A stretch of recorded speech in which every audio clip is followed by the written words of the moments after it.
Only crazy people park backwards. Let me tell you this story real quick. First of all, everybody who knows me personally knows that I park backwards everywhere I go. Don't matter if I'm at a gas station. It don't matter if I'm at my house. It doesn't matter what I'm doing. I park backwards everywhere. Grocery store, all of that.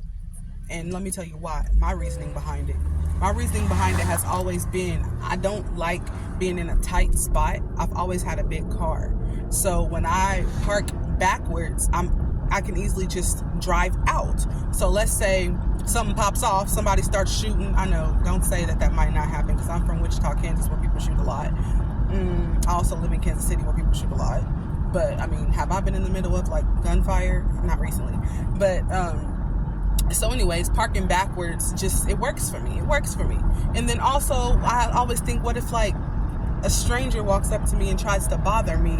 I can just easily drive off, rather than if I park in the normal way and I have to wait for them to move in order to back out, right? That theory was tested and answered today. So I'm getting off of hours upon hours of doing hair. Been standing on my feet since 10 o'clock this morning, and it's now 4 o'clock. Bringing my big old tote that I pull. It's like got like 4 different levels to it. Bringing it to my car, put it in my car, left my door open, which I rarely do, because I'm always like, what if somebody tries to steal my car? But why would somebody do that?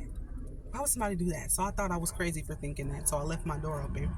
Had my purse in the car, my iPad, all of my stuff in the car, putting my stuff in the trunk, and I see this guy staring at me. This guy isn't doing a normal stare. He's doing one of those long stares, like I know you see me type of stares. Now, typically when guys give me that kind of stare, it's either because they want my number, or my GPS is annoying, but it's either because they want my number, or they want to tell me something, or they're asking for money. That's usually what guys want when they do that long stare at me, right? I'm on my way to go get my kids. I don't got time to figure out why he's staring at me like this. So I just get in my car and turn on the car so I could leave, right? Well, he walks up to me and points at me. And I'm like, Jesus Christ, I can't just act like I don't see him pointing. My windows are already down.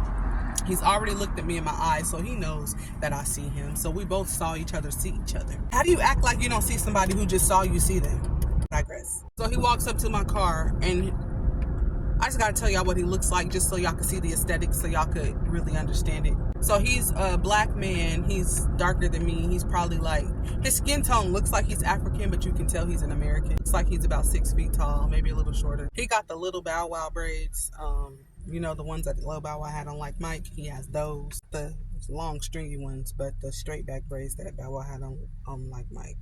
I just sectioned the wrong way. It's that way, right? His eyes are bloodshot red. When I say bloodshot red, I mean boom o'clock. Tell he was under the influence of something, and it wasn't Jesus. He goes, can I get a ride? And he said it like he was in a hurry. He said politely, I'm sorry, sir, but I'm on my way to go get my kids, so I can't do that. Lightness immediately went away. This is how I knew he was under the influence of something, because when you're under the influence, you don't have patience. And he said, you can't give me a ride? Now, at this point, I was in fight, flight, or freeze, because I wanted to drive off.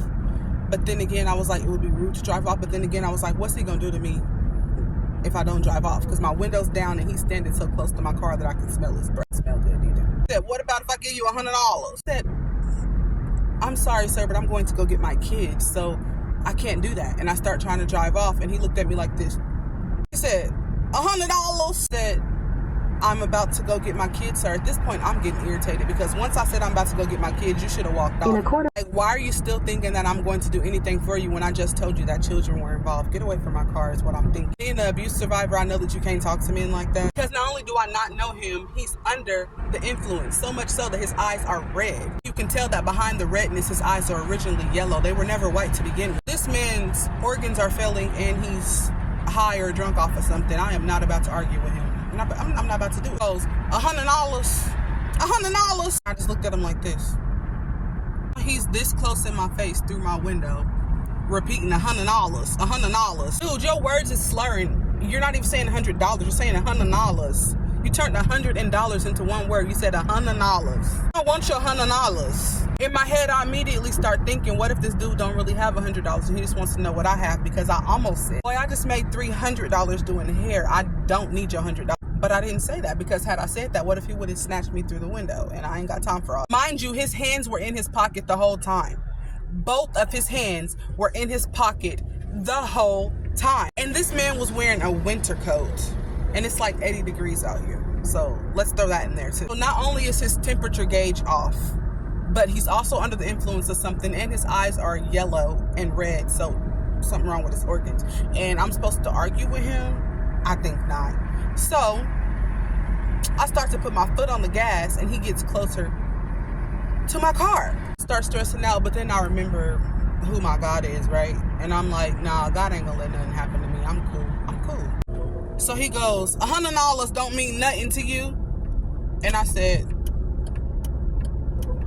no, not when it has to do with my kids, no. I wanted to add in, I don't know you, Negro. But I digress. Just missed my turn trying to get this off. Hold on. The part that really angerfied me, yes, angerfied, is that even after I told him that his $100 meant nothing to me, he still kept repeating, $100. My trauma response is usually to freeze, but God has been working on me with that, but I haven't been in a tough spot for a long time. So even though my trauma response is to freeze, I be thinking that I'm not going to freeze, and I still point. This man is close enough to shoot me if he wants to. I don't know what's in his pockets, but I'm thinking about it. And then he sees a guy walking past, and he turns around and goes, hey, brother, that was my chance. I took off.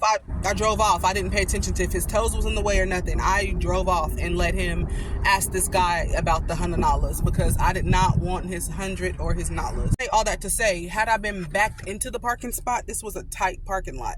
Had I been backed into the parking spot, I would not have been able to leave until this guy allowed me to leave. Anybody who has something to say about me parking backwards, replay this video, okay? And realize that the crazy people might not be that crazy. Shalom.